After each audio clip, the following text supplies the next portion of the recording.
Yeah, you read the title correctly. Melon Client is coming back. I'm gonna go over mainly three things. What happened to Melon Client in the first place, why I'm bringing it back, and what are my plans for the future with this client. Before I answer the first question, let me give you a brief history on why I decided to create Melon Client. I was watching a such speed video on YouTube where he had paid someone to create a Minecraft client. I found a Minecraft developer on Fiverr whom I hired to work on the client.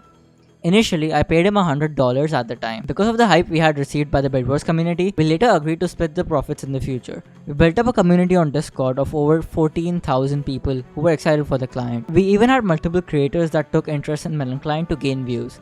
The breakdown of the client started when I first got sick. I told my team that I would be taking a break without telling them that I got sick, which was a miscommunication from my part. But that ended up in this misunderstanding that I was slacking off and trying to avoid the work because they thought I was being lazy.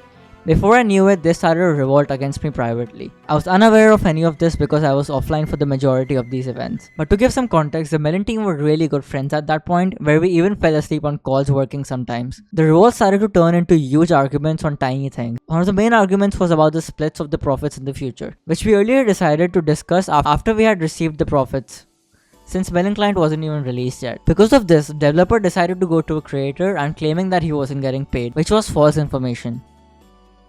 In response, I did something that I probably shouldn't have. I called him greedy and did not respond maturely as I should have. While I definitely think I made some mistakes like not hiring more developers, that in turn giving the developer more stress and a lot of work. I also think that we were all young with no experience in the business and responded against each other in a very immature manner. While we should have talked about it privately, but I was unable to because the majority of the team had me blocked. One of my Discord heads started to ping everyone and telling Discord members to transfer the ownership to him, and even making a hit piece video claiming that I was not working for the client at all. And the people assumed that they were telling the truth because I wasn't active on the Melon client server. But they didn't know that we had a separate server for all the Melon client developers and staff, and I was highly active there. Due to the time zone difference, I was sleeping at the time and I got spam pinged and even called the whole night. In the end, I decided I didn't want to go further with the client stuff and I parted my ways by deleting the Melon client Discord. Ever since then, I was active in the community for a while, but then I decided to vanish and focus on my life for a little bit. You might be wondering why I decided to bring Melon Client back after all this time. The decision behind this sudden choice is because I saw Minecraft content was dying out. There was really no competition to Lunar Client at the moment. Some of my IRL friends that play Minecraft aren't even aware of the Minecraft launcher.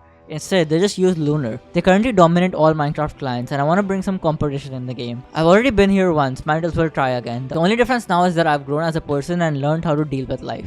I also have like a lot of plans for the Melon Client Discord. I'm not gonna hold grudges to anyone who I've worked with in the past, but if you have any other questions, you can always ping me in the Discord anytime you want.